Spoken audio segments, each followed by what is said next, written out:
So you have shy or non-talkative players in your table and you feel like they're retracting into their shell, or you feel like they're not engaged, you feel like they're not having fun, and your DM brain starts running all over the place, worried about them. How do you fix it? What can you do? All that kind of stuff. Well, first of all, it might not even be a problem in the first place, but if it is, I have solutions for you as well. So first thing, some players, especially new players, might not want to be the center of attention in combat, might not want to be making big risky plays because they might not know how their character works in combat. They might not feel comfortable in combat yet, so they play a little passive or a little in the background. They're maybe watching how the other players go and they're thinking, and it just takes a little bit more time and they're not comfortable yet because they don't want to feel responsible for whenever something bad happens because they didn't play optimized or something like that. It also depends on the other players at the table.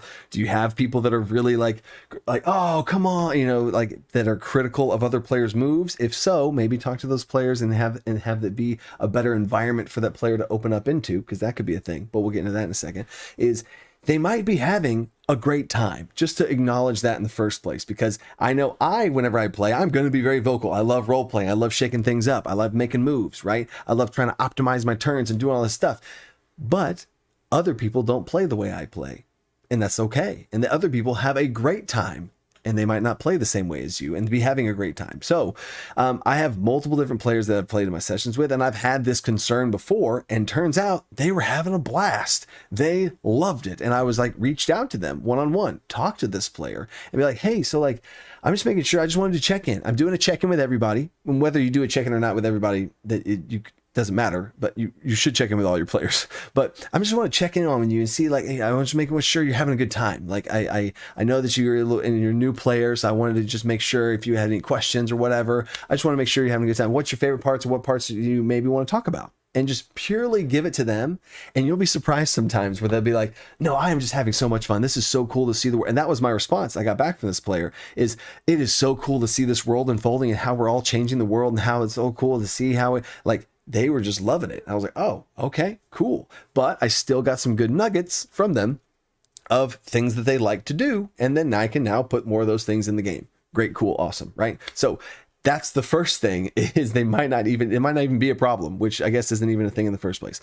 Second part, to save the players for last, is the rest of the table, like I referenced a second ago. The rest of the table could be a non-friendly environment, whether it's subconsciously or very bold players or not. And at my current campaign, on I have videos on my second channel on full breakdowns every single time of my homebrew campaign of these 4 players. I have 2 extreme veteran players. They know the game inside and out. They know the rules. They know how to play. They feel super confident. They have all that stuff. And then I have 2 newer players that aren't brand veterans at the game, don't know all the rules, don't know all these things, but that's fine. And there's this balance at the table that you have to keep a pulse check on. So I have reached early on in the campaign, I talked with those 2 veteran players about, hey, look, I want to make sure that everyone feels good at the table. So whenever y'all have some sort of like strategy conversations between the 2 of you, I'm saying it's on you guys. Check in with them. It will help my job at the table to not have to do that. So I'm not having to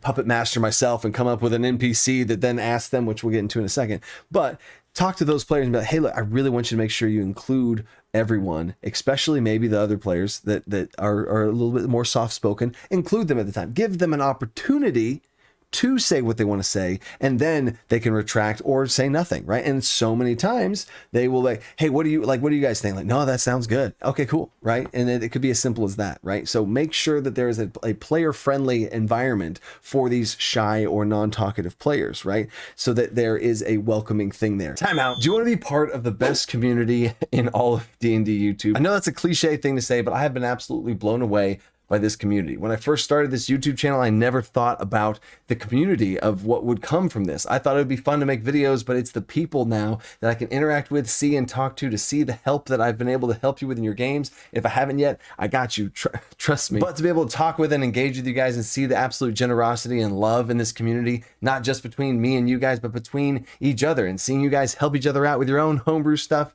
has been truly awesome. So of course you can join the Discord, get on there. There's a whole community on there as well. But if you want something even more intimate, which is a weird word to use here, but it is, You can think about joining Patreon too. Patreon lets me connect with people who care the most about this whole goal and what we're doing here. And I can get the feedback, talk with, and try and solve specifically your problems with things like patron-only live streams, patron-only videos, and other things that have more and more resources to help the people that make this possible, because none of this would be possible without my patrons. So thank you, and thank you all. Now back to the video.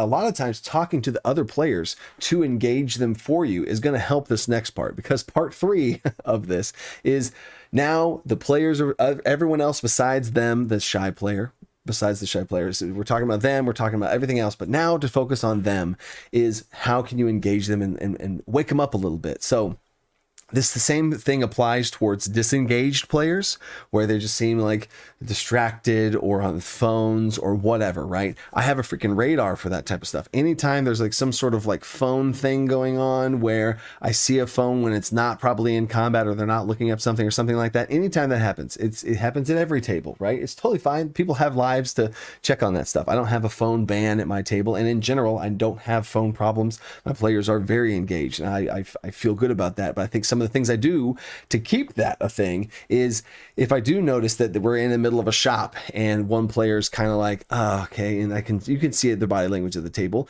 I might have the shopkeeper engage with them in some sort of way, or throw in, they have some sort of magic item that strikes their attention. Or there was one time, this popped in my head just now, an NPC had one of the players that wasn't really didn't want anything at this shop. They didn't want to have it. They weren't in a engaged moment to have what did I say? They were in an engaged moment in this specific situation to really care about what was going on.